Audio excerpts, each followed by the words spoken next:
Live from New Delhi, you're watching DD India News Hour, India's voice to the world with me, Deepika, coming up in the next 1 hour. Canada, Mexico and China hit back with retaliatory tariffs on the US as Trump risks trade war.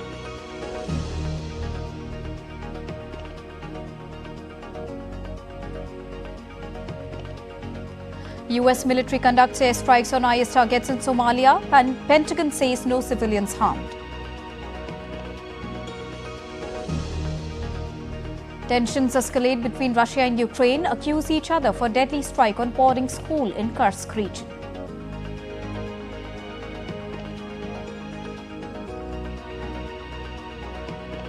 Israeli Prime Minister Benjamin Netanyahu to begin phase 2 of Gaza ceasefire negotiations in Washington. And in cricket, India eyes second straight women's under-19 T20 World Cup title as they face South Africa in grand finale.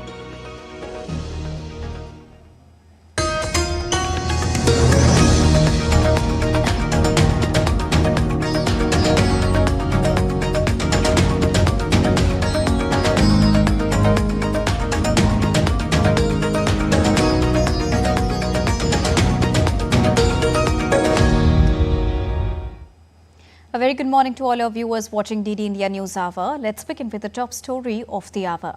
US President Donald Trump imposed sweeping new tariffs on all goods imported from America's three largest trading partners, China, Mexico and Canada.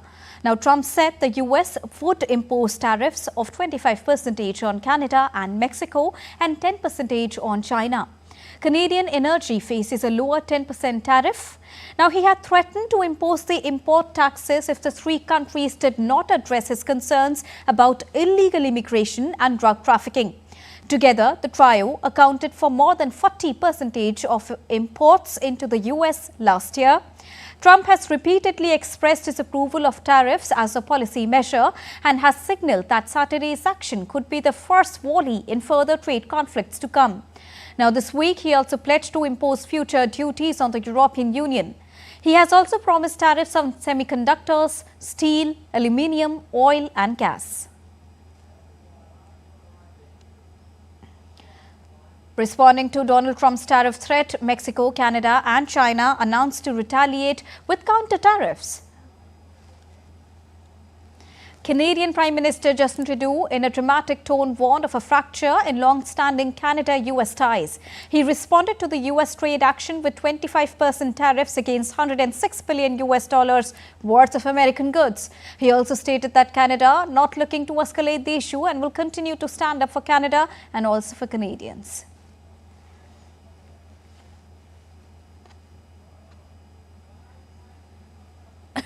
Tonight, I am announcing Canada will be responding to the US trade action with 25% tariffs against $155 billion worth of American goods.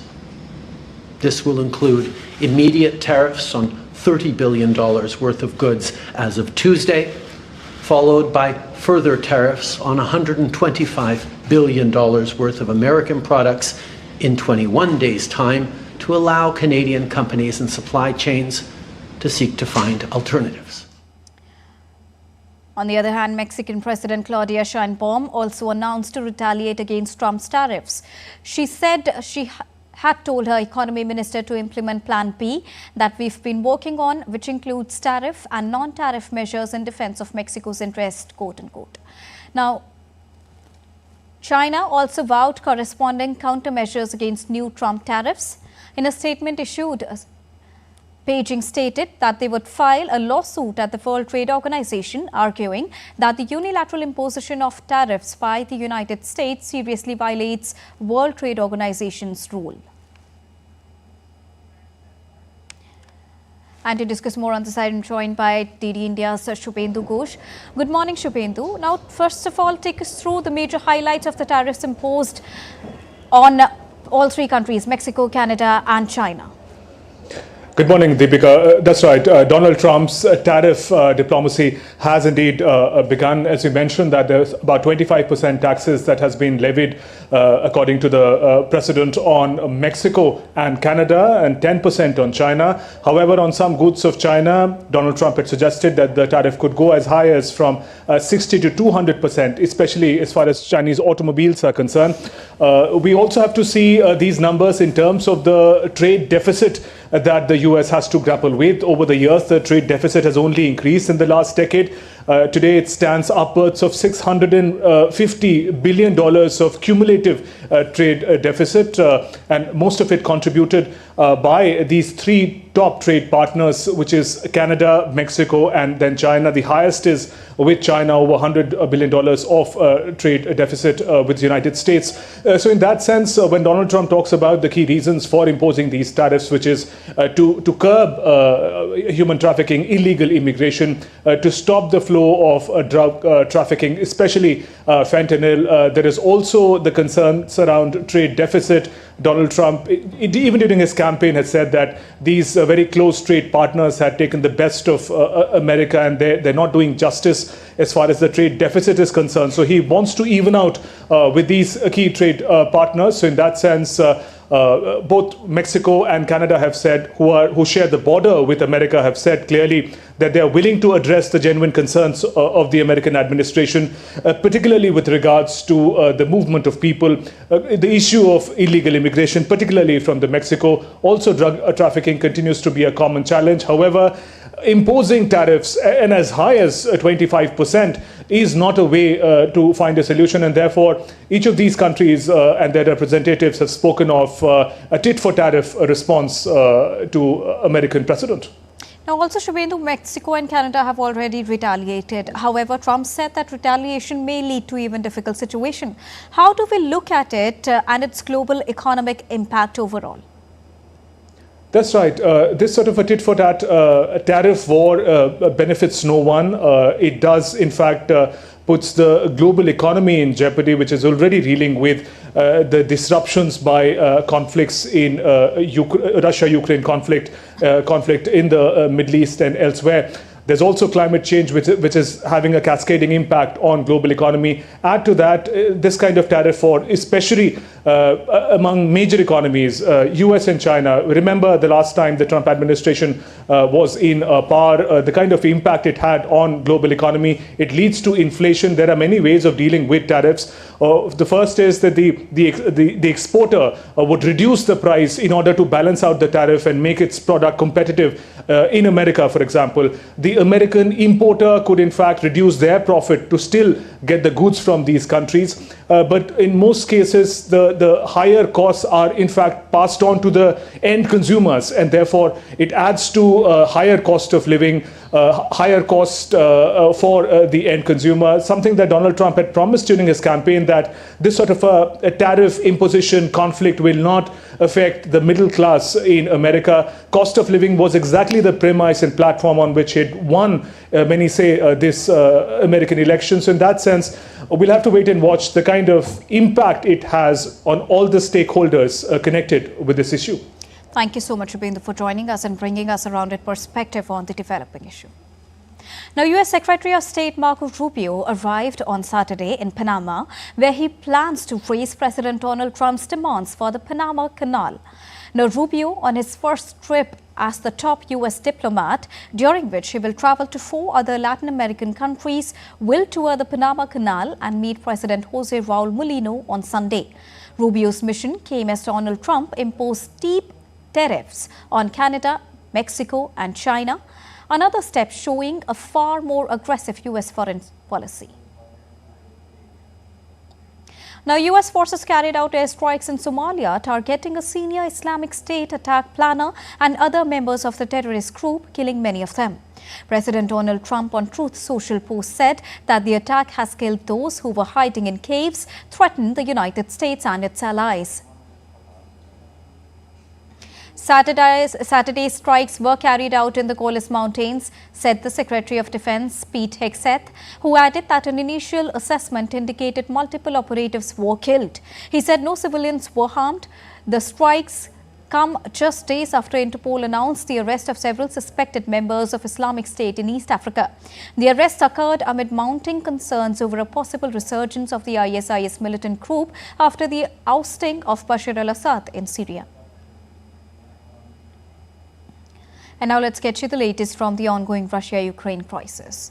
Tensions escalate between Russia and Ukraine, with both the sides accusing each other for a strike on a boarding school sheltering civilians in the Ukrainian-occupied town in Moscow's Kursk region, where Kyiv launched a major cross-border assault last August. Meanwhile, Ukrainian President Volodymyr Zelensky shared the aftermath footage of attack on Kursk boarding school. Ukraine's military said that 4 people had died and dozens injured or rescued in what President Volodymyr Zelensky described as a Russian aerial strike on a boarding school in a Ukrainian-held part of Russia's Kursk region. Meanwhile, rescue operations are in progress as local residents look on in the Ukrainian city of Poltava after a Russian missile strike that hit overnight. 17 people have been reported injured while 22 have been rescued. According to President Volodymyr Zelensky, the death toll has now risen to 8. The historic Bristol Hotel has been destroyed following a Russian missile strike. The Odisha Regional Military Administration released aerial images showing the destruction of the historic Bristol Hotel. The attack targeted Odisha's UNESCO-listed historic centre, wounding 7 people who are now receiving medical care. The strike caused significant damage to around 15 cultural heritage sites, including the Fucini House, the local Philharmonic, the Museum of Western and Eastern Art, and the Porto Franco Bank. Israeli Prime Minister Benjamin Netanyahu will begin talks on a second phase to the Gaza ceasefire in Washington on Monday. His office said hours after the completion of the 4th hostage prisoner exchange of the truce. Now, Netanyahu, in a video message, said that his country expects the coming phases of the prisoner-hostage swap to be carried out safely. During a video statement after the 4th exchange of hostages for prisoners with Hamas amid a ceasefire deal, Netanyahu welcomed home the 3 released Israeli hostages released by Hamas.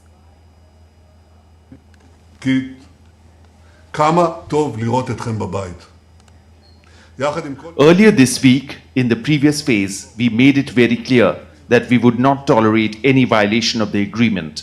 We insisted on this and we brought forward by a week the release of 3 of our hostages. Also, after the scenes that we all saw the day before yesterday, we demanded a safe exit for our hostages in the coming releases. As you saw today, this steadfast stand proved itself. The message was delivered, received and carried out. Israel expects that all of the coming phases also be carried out safely. We are heading for a short break, but still to come on DD India News Hour. At least 17 people dead in Philadelphia plane crash.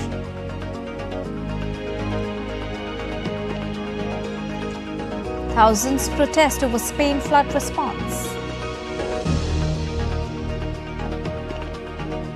And historic Formula 1 car breaks auction records.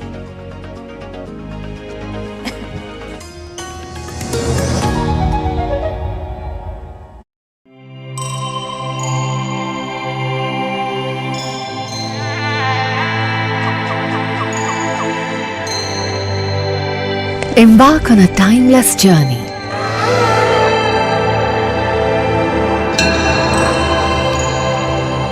Unravel the mysteries of a grandiose era. A treasure trove of royal and sacred complexes, temples, shrines, pillared halls, mandapas, rock-cut memorials and more.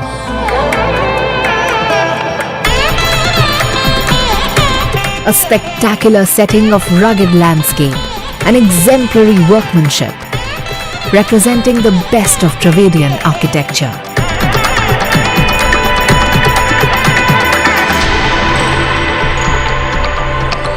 Every structure carved out as a unique artistic creation.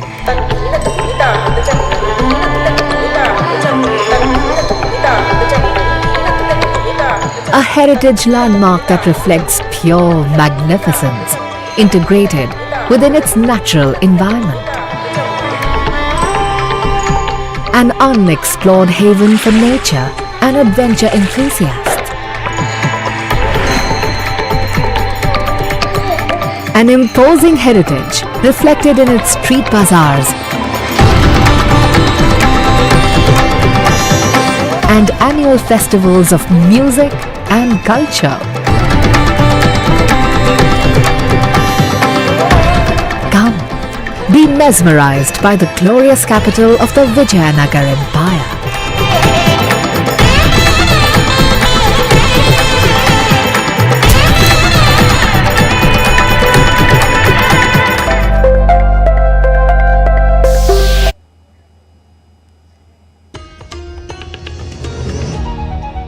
Welcome back after that short break. You're watching DD India News Hour. Now, Syria's transitional president Ahmed al-Shara visited Saudi Arabia on Sunday. And this was Shara's first official visit abroad since he assumed power after leading a rebel campaign that ousted Bashar al-Assad in December. Shara has been trying to gain support from Arab and Western leaders since former Syrian President Assad was toppled. The Saudi foreign minister visited Damascus on the 24th of January and said the kingdom was engaged in talks with Europe and the US to help lift economic sanctions imposed on Syria that had decimated its economy. At least 7 people died when a Medivac plane crashed in Philadelphia on Friday. Philadelphia's Mayor Cheryl Parker said that at least one other person who was in the car had also been killed and 19 people wounded. The crash, which is the second major aviation disaster in the United States this week, occurred when the twin-engine Learjet 55 plummeted towards a busy Philadelphia neighborhood, exploding on impact and showering wreckage over homes and vehicles. The U.S. Federal Aviation Authority said it was launching an investigation with the National Transportation Safety Board. Both the agencies are already probing the collision of a passenger jet from an American Airlines subsidiary and a Black Hawk helicopter.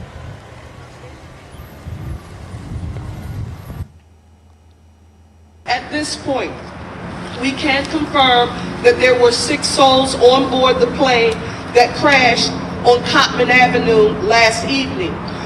A pediatric patient, their mother, and a 4-person flight crew. We can also confirm that at least one other person perished in this tragedy, and this individual was in a car. We can confirm that there are also a number of other victims who were injured in this incident, and they are being treated in area hospitals. And thus far, our count is that there are 19 injured victims. But again, this is not etched in stone. The investigation is ongoing. The U.S. Army on Saturday released the name of the 3rd soldier who died on a Black Hawk helicopter that collided with an American Airlines passenger jet near Ronald Reagan Washington National Airport this week, killing 67 people. The soldier was identified as Captain Rebecca of Durham, North Carolina. She was an aviation officer in the regular Army since 2019 and assigned to the 12th Aviation Battalion, Fort Belvoir, Virginia. Meanwhile, investigators from the National Transportation Safety Board have determined the CRJ-700 airplane was at 325 feet plus or minus 25 feet at the time of the impact, officials said at a Saturday evening news briefing. The information was based on data recovered from the jet's flight data recorder, the black box that tracks the aircraft's movement, speed and other parameters.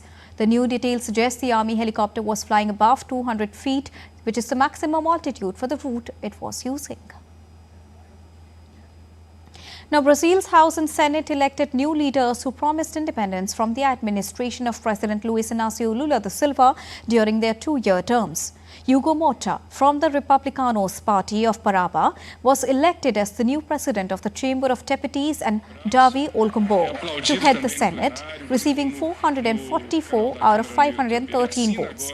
The election took place during the first round and Moha's overwhelming support came from 17 parties, garnering him the necessary majority well beyond the required 257 votes. His presidency is set until February 2027 with the possibility of re-election. He vowed to strengthen the House in a speech to fellow lawmakers, promising to maintain its autonomy and independence in its relationship with other powers. Thousands of people marched in Valencia in the latest protest over the Spanish government's response to devastating floods that killed more than 200 people in October. Though it was smaller than 3 previous protests in the Mediterranean city, the march drew around 25,000 people. October's torrential rains unleashed a deluge of water and mud that tore through much of the Valencia region. The government has pledged $17.2 billion in aid and loans for affected towns, businesses and residents.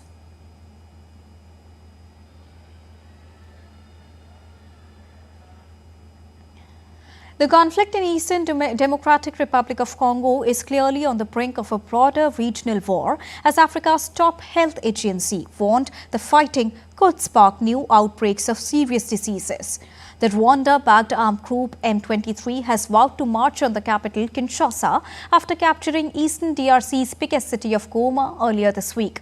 Now, as the Rwanda-backed M23 group controls most of Goma in Eastern Democratic Republic of Congo, thousands of people who had settled in camps for internally displaced people on the outskirts of the city say they have no choice but to head back home. The lightning offensive is the latest to scar the mineral-rich region that has seen relentless conflict involving dozens of armed groups kill an estimated 6 million people over 3 decades. In the eastern region of the Democratic Republic of Congo, prices have soared even further, worsening the hardships faced by local populations who were already grappling with economic instability.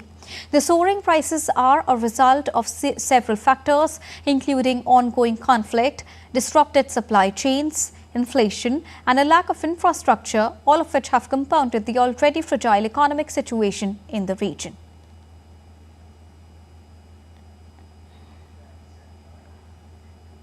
Artillery shelling and airstrikes killed at least 56 people across Greater Khartoum on Saturday, according to a medical source and activists, the latest bloodshed in Sudan's devastating war. Now, Sudan's regular army and the paramilitary rapid support forces have been locked in a battle for power since April 2023 that has intensified this month, with the army fighting to take back control of the capital. Both the RSF and the army have been repeatedly accused of targeting civilians and indiscriminately shelling residential areas. In addition to killing tens of thousands of people, the war has uprooted more than 12 million and decimated Sudan's fragile infrastructure, forcing most health facilities out of service. Tens of thousands of people blockaded 3 bridges on the Danube River in Serbia's second city of Novi Sad on Saturday in the latest anti-government protest over a railway station disaster that killed 15 people in November. Protests over the deaths caused by a roof collapsing at a station in Novi Sad quickly ballooned and spread across the Balkan country, triggering a political crisis. Prosecutors have so far charged 13 people over the disaster, but protesters, opposition parties and many Serbians blame the tragedy on corruption within President Alexander Vucic's government and mismanagement. Now, Australian authorities confirmed on Sunday that 1 person has died and thousands have been urged to evacuate to higher ground as torrential rains trigger severe flooding in North Queensland. The fatality occurred when a state emergency service vessel capsized, though 5 people were rescued. According to Australia's weather forecast, the flooding is caused by a low pressure system carrying tropical moisture, with rainfall reaching up to 300 millimeters in 24 hours. Now, frequent extreme floods have impacted Australia's east in recent years, including record-breaking floods in the Northern Territory in 2023 during a multi-year La Nina event.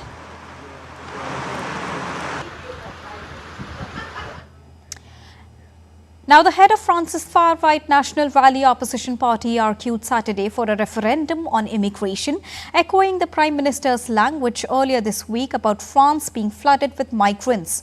Centrist Prime Minister Francois Truce rebukes for using the same terminology to describe the migrants earlier this week, language he had himself borrowed from the far right. Now, speaking on Saturday in Montélimar, southeast France, Bardella would not be drawn into whether his party would vote against the government in any eventual vote of no confidence.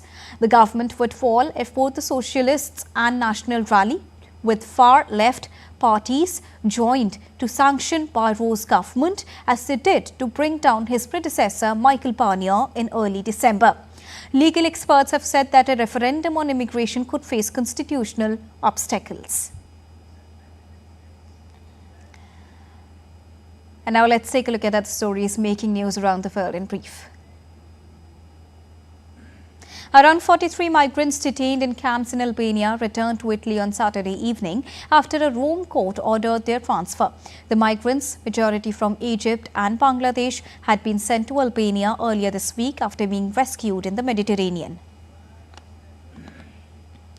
Dozens of demonstrators gathered in Paris on Saturday to demand the release of 3 French nationals imprisoned in Iran on spying charges. The individuals who were travelling as the tourists were arrested in 2022.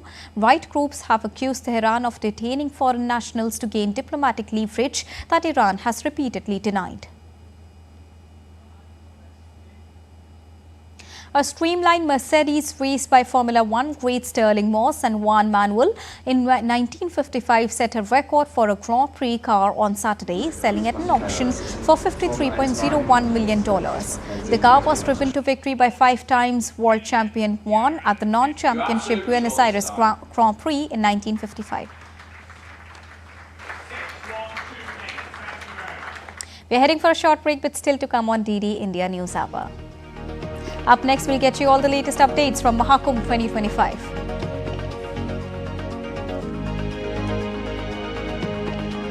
And doors now wide open for New Delhi's festive delight as the Amrit Udyan kickstarts.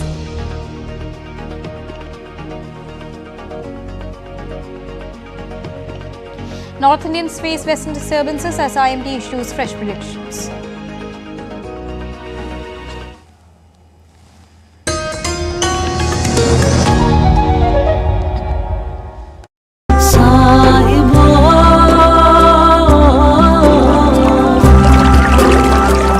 Kashmir, popular as paradise on earth. A breathtaking region in North India. The abundance in nature and natural resources make Kashmir the muse of multiple historical references in literature and memoirs.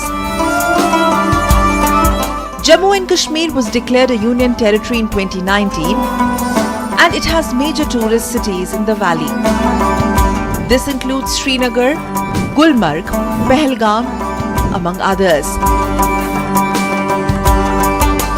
Nestled in the Pir Panjal and Karakoram mountain ranges of the Himalayas, Kashmir of India is known for its scenic splendor. The celebrated picturesque gardens of Kashmir boast of breathtaking architecture and cultural landscapes, particularly like Nishat Bagh, Shalimar Bagh, Chashma Shahi and Pari Mahal. Snow-capped mountains, plentiful wildlife, exquisite monuments, hospitable people and handicrafts as well.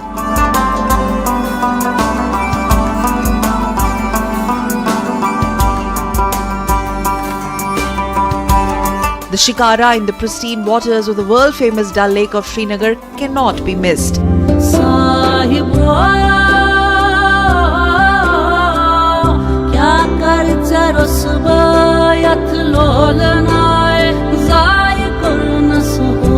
The interiors of Dal Lake leave a charm of their own.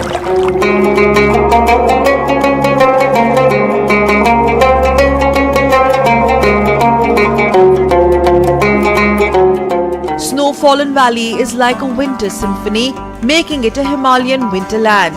Nestled amidst the Himalayas, Kashmir is not just a geographical marvel, but a haven of cultural treasures, tapestry woven with diverse traditions, soulful folklore of Kashmir, the folk music and dance of Kashmir, from the vibrant festivities to the intricate handicraft. Each element in Kashmir Valley encapsulates the enduring spirit of the region that cherishes its rich heritage amidst the breathtaking beauty of its landscape. The beautiful landscape that sets Kashmir apart. This is Kashmir, Kashmir of India. Discover the world with DD India.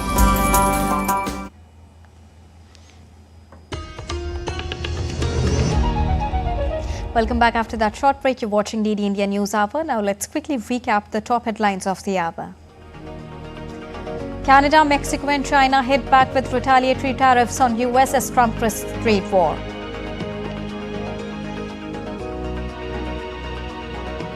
US military conducts air strikes on IS targets in Somalia. Pentagon says no civilians harmed. Tensions escalate between Russia and Ukraine, accuse each other for deadly strike on boarding school in Kursk region. Israeli Prime Minister Benjamin Netanyahu to begin phase 2 of Gaza ceasefire negotiations in Washington. And India eyes second straight women's under-19 T20 Cricket World Cup title, face South Africa in final.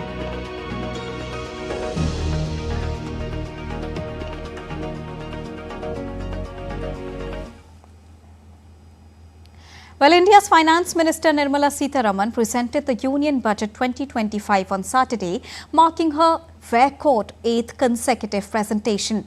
Focusing on the middle class, the minister announced zero income tax up to 1.2 million INR. The budget also highlights structural reforms across 6 key sectors, boosting growth and global competitiveness. India's Finance Minister Nirmala Sitharaman presented the Union Budget 2025 in the lower house of the Indian Parliament, marking a significant milestone with a record 8th consecutive budget presentation. Focusing on the country's middle class, the Finance Minister stated that the new tax regime will substantially reduce taxes for the middle class as no income tax will be payable on income up to 12 lakh rupees.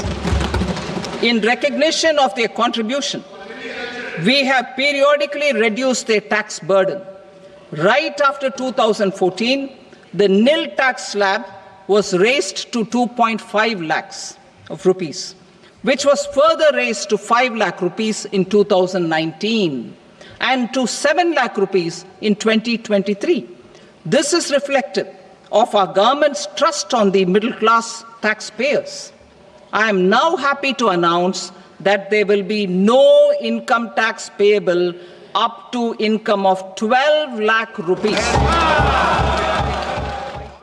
In a speech, the minister asserted that the Indian economy is the fastest growing among all developing economies. She noted that the Indian development track record over the past decade and its structural reforms have drawn global attention. Our economy is the fastest growing among all major economies. Our development track record for the past 10 years and structural reforms have drawn global attention. Confidence in India's capability and potential has only grown in this period. We see the next 5 years as a unique opportunity to realize Sabka Vikas, stimulating balanced growth of all regions. The minister said that the proposed development measures in the budget of 2025 spans 10 broad areas focusing on Garib, the poor, Yuva, the youth, Annadata, the farmers, and Nari, women. Spurring agricultural growth and productivity, building rural prosperity and resilience, taking everyone together on an inclusive growth path, boosting manufacturing and furthering Make in India, supporting MSMEs, enabling employment-led development, investing in people, economy, and innovation. On MSMEs, Nirmala Sitharaman said that these enterprises are responsible for 45% of India's exports. She announced that the investment and turnover limits for the classification of all MSMEs will be enhanced to 2.5 times and 2 times respectively to boost their confidence, support growth, and generate employment opportunities for the youth.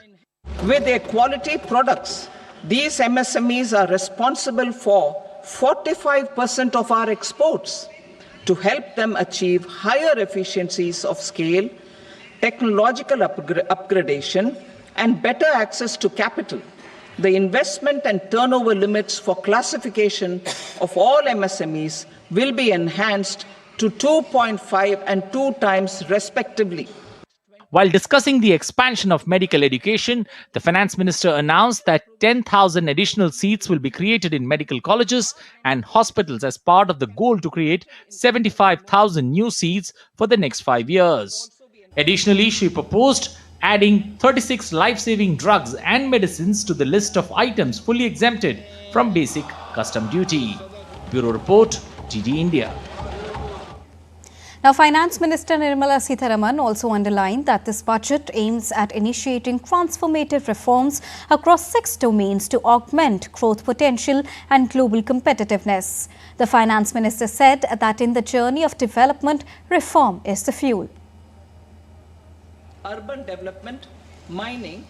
The budget proposals by Union Finance Minister Nirmala Sitharaman will usher in a string of reforms in various sectors. This development will have a cascading domino effect on the overall economy, as the reforms will spur the growth in specific areas and act as a catalyst for the remaining sectors. This budget aims to initiate transformative reforms across 6 domains. During the first 5 years, these will augment our growth potential and global competitiveness. The most people-friendly part of the speech was, in fact, the announcement of a new income tax bill which will be brought in next week, reaffirming government's commitment of trust first, scrutinize later. The new income slabs are also sure to bring in loud cheer from all sections of the society. Government will forego at least 1 lakh crore in direct taxes as a result of new liberal direct tax proposals. The new structure will substantially reduce the taxes of the middle class and leave more money in their hands, boosting household consumption, savings and investment. Government has announced a light touch regulatory framework for enhanced productivity and employment. A light touch regulatory framework based on principles and trust will unleash productivity and employment. Through this framework, we will update regulations that were made under old laws. This feature will entail a new high-level committee on regulatory reforms which will submit recommendations within a year, launch of an investment friendliness index for states, FSDC mechanism and Jan Vishwas Bill 2.0 to further decriminalize 100 more provisions in various laws. Financial sector reforms have also been identified. An important development will be allowing 100% FDI in the insurance sector. Further, company mergers will be streamlined and rationalized. A forum for development of pension products is also in offing. Power remains an important enabler for industry and homes alike. It plays an important part in any economy's surge northwards. Many important reforms have been promised in the power sector, with the finance minister identifying incentives in distribution sector and ushering in partnership with private sector in the critical area of nuclear energy. For an active partnership with the private sector towards this goal, amendments to the Atomic Energy Act and the Civil Liability for Nuclear Damage Act will be taken up. A state mining index is also among the major reform initiatives taken for the mining sector, which has the benefit of being labor intensive as well as having a domino effect on related areas. Last but not the least, government will also incentivize reforms related to the urban sector. Cumulatively, these steps on reforms in various sectors will go a long way in enhancing ease of doing business, boosting purchasing power of the common man, and providing further fillip for the economic growth of the nation. Ravi Dhiman for DD India. Now, many political leaders praise the new budget for its forward-looking approach while supporting both economic growth and the social welfare. Minister of Road Transport and Highways Nitin Gadkari said that budget encourages public-private investment with a focus on job creation and sustainable development. ये जो budget की विशेषता ये है कि हमारी economy को accelerate करने वाला ये बजट है। विशेष रूप से मिडिल क्लास का विचार किया गया है और मध्यम वर्गीय, उसके साथ लोअर मिडिल क्लास और गांव गरीब मजदूर किसान, इसमें रोजगार कैसे निर्माण हो और सस्टेनेबल डेवलपमेंट कैसी हो, इसका विचार करते हुए इस बजट ने पब्लिक प्राइवेट इन्वेस्टमेंट को इनकरेज किया है। मुझे लगता है ये बहुत बड़ा सेक्टर है जिसके कारण नए रोजगार निर्माण होंगे, ग्रोथ बढ़ेगी और निश्चित रूप से देश के विकास में उसका योगदान होगा। Now, Madhya Pradesh's Chief Minister Mohan praised the budget, stating that it provides adequate funding for all sections of the society, including the farmers, poor, youth and women. 8वां बजट अभी तक की व्यवस्थाओं को लेकर के सबसे बढ़िया बजट माना जा सकता है, जो चारों भावनाओं को लेकर के, जिसमें किसान, गरीब, युवा, महिला सभी वर्गों के लिए पर्याप्त धनराशि दी गई। वित्त मंत्री जी को बधाई देना चाहूँगा, माननीय प्रधानमंत्री जी को बधाई देना चाहूँगा, जिनने सभी वर्गों का ध्यान रख करके बहुत उदारतापूर्वक सबके साथ सबका विकास की जो कल्पना की है। The Director General of Indian Auto LPG Coalition, Suyash Gupta, said that it is a very comprehensive and balanced budget and a commendable step towards tech and EV growth. I would like to commend Honorable Finance Minister for her leadership and the comprehensive budget she has presented, which I think has been a pretty balanced budget. And of course, the most celebrated aspect of the budget has been the giant relief for the middle class in terms of the massive change in the income tax rates.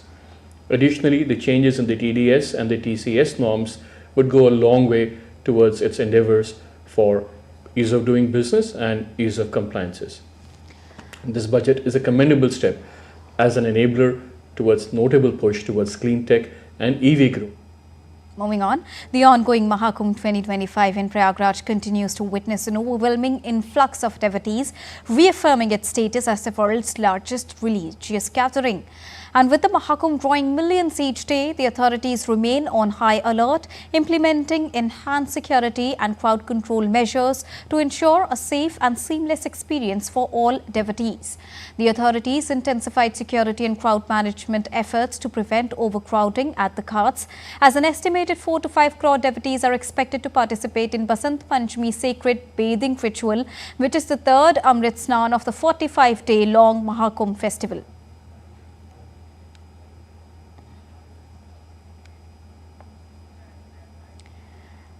And to get us live from Ground Zero, I am joined by DD India correspondent Siddharth Bharadwaj from Prayagraj Maha Kumbh. Good morning, Siddharth. Now we are heading towards another Amrit Snan, which is scheduled to take place on the 3rd of February. What are the plans and preparations in place by the authorities now?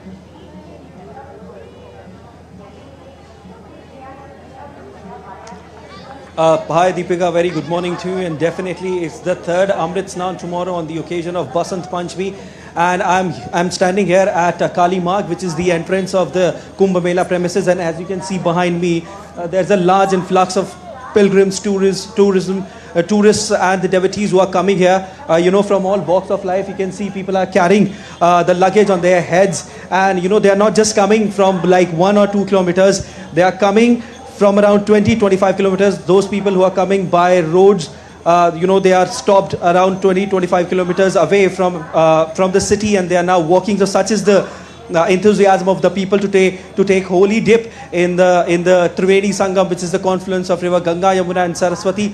And as far as the security arrangements are concerned, Deepika, then certainly the security arrangements are tight. They have in fact enhanced. The authorities have enhanced the security. There is a 7-layer security which has been deployed, and there's a better communication, and the weather also has improved. So as far as security is concerned, ahead of the third Amrit Snan on the occasion of Basant Panchami, that there is a 7-layer security. Individuals who are coming here, authorities are making sure that they have a safe and streamlined stay here at Maha Kumbh, as tomorrow is Amrit Snan. Also, apart from that, there is a CCTV camera deployment everywhere. Security personnel are everywhere. Around 2,000, around 2,500 CCTV cameras are there, and they are AI integrated CCTV cameras to make sure that any suspicious activity is caught at every corner of the Maha Kumbh premises. Securities are made sure that the water police personnel along with the water ambulance, apart from that the hospital facilities also enhanced ahead of the Amrit Snan. So all in all, the security measures are really tight to make sure that the pilgrims and devotees who are coming here have a good stay, and to make sure that everything goes in a smooth line manner. Deepika, also this particular Kumbh, the tagline for which is Divya Bhavya Digital, which means divine and grand, and also digital. Everyone is using the digital medium. All the people who are coming here, as you can see behind me and as you can see here as well, even this stall, this is selling corn, but the person is taking payment from UPI. Everyone is switching in fact to the digital medium because it is actually giving them benefit in many ways. So everyone is using UPI also here. The pilgrims are coming and they are really happy. The temperature in fact has also improved. You also came at that time, the weather was little chilly, but now the sun is shining bright and people have smiles on their faces. The temperature is soaring, and so is the enthusiasm of the people who are coming here to take holy dip in Triveni Sangam. Deepika, back to you. Enthusiasm is what is more important when we talk about the 4th Amrit Snan, Siddharth, which is going to take place tomorrow. But what happened on the 3rd Amrit Snan? After that, is there any sort of fear, or the enthusiasm is just multiplying when we talk about the devotees' footfall there in Prayagraj ahead of the 4th Amrit Snan, which is scheduled for tomorrow, Siddharth?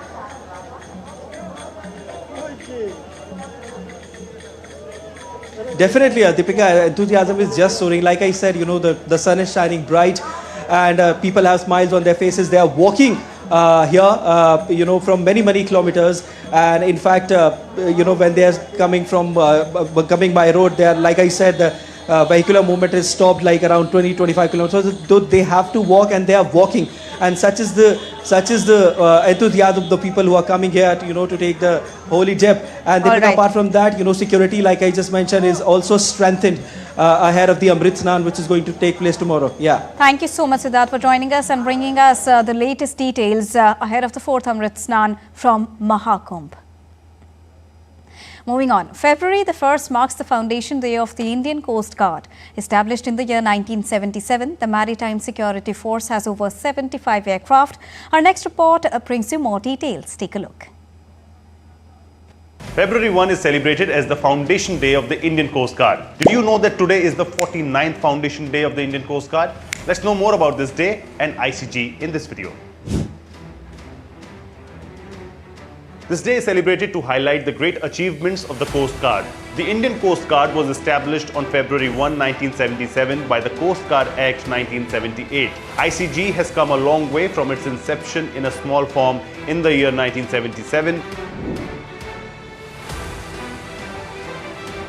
At the time of its establishment, ICG had just 7 surface ships. Now it has a fleet of 158 ships and 78 aircraft. The ICG is well on track to reach its targeted force level of 200 surface platforms and 100 aircraft by 2030. Now let's find out what is ICG's motto. Vayam Rakshamaha, which means we protect, is the motto of ICG. And under its motto, the ICG has saved over 11,554 lives since its inception. Maintaining 24/7 surveillance over India's maritime zones, the ICG deploys 50 to 60 ships and 10 to 12 aircraft daily. This contributes to the country's goal of ensuring free and secure seas for sustainable progress in blue economy and safe maritime transport. Moving on, the ICG has significantly strengthened maritime law enforcement in response to the emerging challenges in maritime security. This has resulted in the seizure of arms, contraband and narcotics worth rupees 15,343 crore since its inception. The ICG is constantly improving its operational capabilities, be it through the procurement of 8 Dornier aircraft and 6 multi-mission maritime surveillance aircraft or the 21 under construction ships. The ICG is furthering its armory.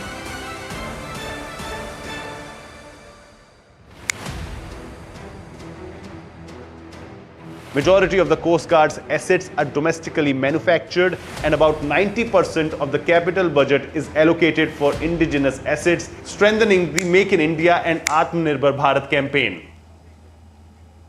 Now, India's Defence Research and Development Organisation successfully conducted 3 consecutive flight trials of the very short-range air defence system off the coast of Chandipur in the Indian state of Odisha on Saturday. The missiles effectively intercepted and destroyed low-flying drone targets under different conditions, demonstrating their precision and effectiveness. India's Defence Minister Rajnath Singh hailed the achievement, congratulating the DRDO, armed forces and industry partners for successful trials, calling it a major boost to India's defence capabilities. Moving on, as the Delhi Assembly Elections 2025 draws closer, with voting scheduled for the 5th of February and results to be announced on the 8th, political parties are making all efforts to woo the voters in their favour. Leaders are holding campaigns all across the national capital. Prime Minister Narendra Modi will be holding a public rally in New Delhi's R.K. Puram area today.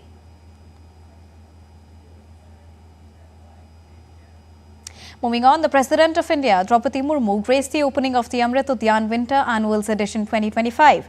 The Udyan will open for public viewing from the 2nd of February till the 30th of March. People can visit the Udyan 6 days a week between 10 a.m. and 6 p.m. local time, except on Mondays, which are maintenance days.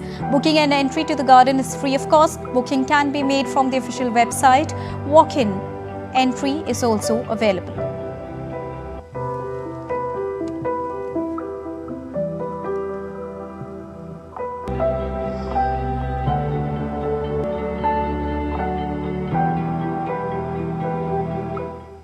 On to weather updates now. The weather in North India has flipped yet again. After a few days of warmth in Delhi, UP, Bihar, Haryana and Rajasthan, the cold wave has returned. According to the Indian Meteorological Department, a western disturbance is again active in the region, leading to the possibility of rain in many states. Rain amidst dense fog and a cold wave may further increase the winter chill. 2 fresh western disturbances are likely to affect the northwest India between the 1st of February and the 3rd of it. While New Delhi got some relief this week with pleasant sunshine during the day, the evenings are growing cold due to the western disturbance. The minimum temperature has dropped, showing the impact of the chill. Meanwhile, the temperature in Gulmarg in Jammu and Kashmir has reached -2 degrees Celsius. The situation has become even more difficult due to the strong winds. The snowfall has, however, brought in a sea of tourists, but the locals are facing a lot of problems due to the cold condition. And now let's get you business updates. Indian business leaders in Dubai have praised the 2025 Union Budget, calling it a visionary step towards long-term economic growth and development. Sahitya Chaturvedi, who's the Secretary General of the Indian Business and Professional Council in Dubai, described it as a balanced sheet budget, well crafted for India's journey towards Viksit Bharat 2047. In the present geopolitical pressure, the growth expectations, the inflation, I think this union budget is a balance sheet budget. It is well crafting the journey towards Viksit Bharat. One side it is taking the growth, other side it is taking the provision for the risk. The debt and equity are so well managed in a long-term view, because it's not just addressing a few months or couple of months. Now it is really taking a third inning of our beloved Narendra Modi ji, and more than that, whatever government it comes, it will give a vision document, a clear road path. Trader Chandrasekhar Bhatia also welcomed the budget, describing it as highly commendable. Bharat का budget बहुत सराहनीय रहा है। Middle class लोगों के लिए जो सरकार ने 12,75,000 रुपये का टैक्स बेनिफिट दिया, हम उसका स्वागत करते हैं। इससे भारत के अंदर जो टैक्स पेयर लोग हैं वो अपने बच्चों को एजुकेशन, रियल एस्टेट और साथ साथ में इन्वेस्टमेंट में बड़ा ध्यान देंगे। और जो भारत प्रधानमंत्री जी का जो एक ड्रीम है कि भारत की इकोनॉमी जो है थर्ड वर्ल्ड इकोनॉमी जो 2030 की, शायद ये बजट के बाद भी ये 2027-28 तक क्रॉस कर जाएगी। हम ये शुभकामनाएं भारत सरकार और प्रधानमंत्री को देते हैं। You're watching DD India News Hour, and now it's time to get you all the latest from the world of sports. Well, Union Sports Minister Mansukh Mandavia flagged off the Indian Navy Half Marathon 2025 in New Delhi on Sunday. The marathon is a landmark event aimed at promoting physical fitness and fostering a spirit of camaraderie among the participants, marking a significant milestone in the Navy's effort to encourage sports and healthy lifestyles within the nation. The event, trifurcated across 3 categories of 21, 10 and 5 kilometers, saw the participation of over 10,000 people. The event was also graced by double Olympic bronze medalist Manu Bhaker, Tokyo Olympic silver medalist Mirabai Chanu and youngest individual Olympic medalist Aman Sehrawat. With this inaugural edition, the Indian Navy reaffirms its commitment to foster a culture of health and resilience.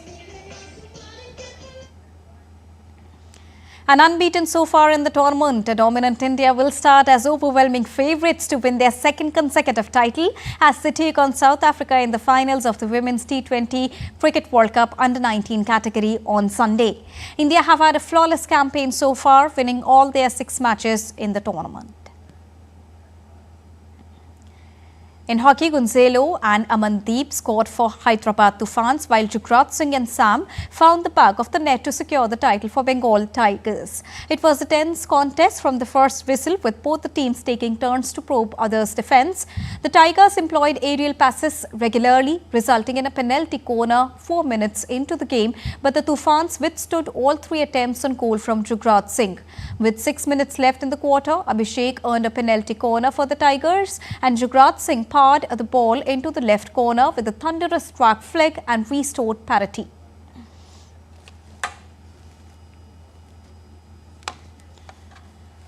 The Maharana Pratap Sports College in Dehradun now boasts a world-class shooting range, a highlight of the National Games. It features modern machines introduced post-Paris Olympics and an advanced multifunction target system with wireless controls.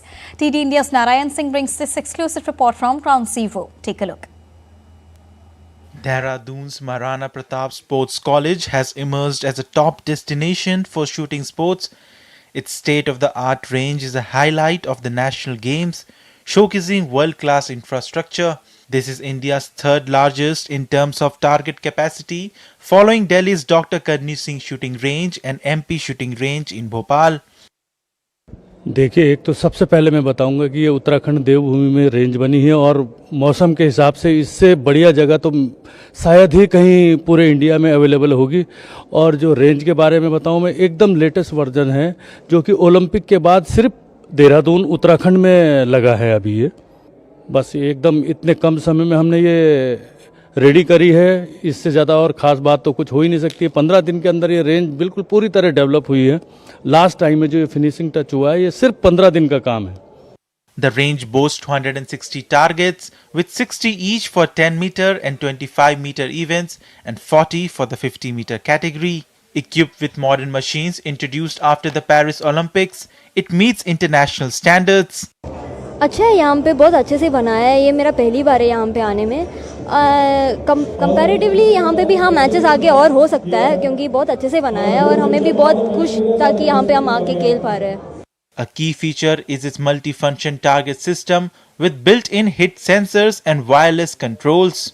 The range offers both indoor and outdoor facilities, ensuring year-round training. Safety is a top priority, with advanced equipment and trained range masters. The venue is also capable of hosting international shooting events, cementing Uttarakhand's position on the global sports map. With this world-class facility, Dehradun is set to become a hub for India's future shooting champions. This shooting range in Dehradun is a testament to government's commitment to develop a world-class infrastructure. It is equipped with latest technology and it has mesmerized all the shooters who are participating here at the National Games in Dehradun. With camera person Manmohan, Narayan Singh, DD India, Dehradun.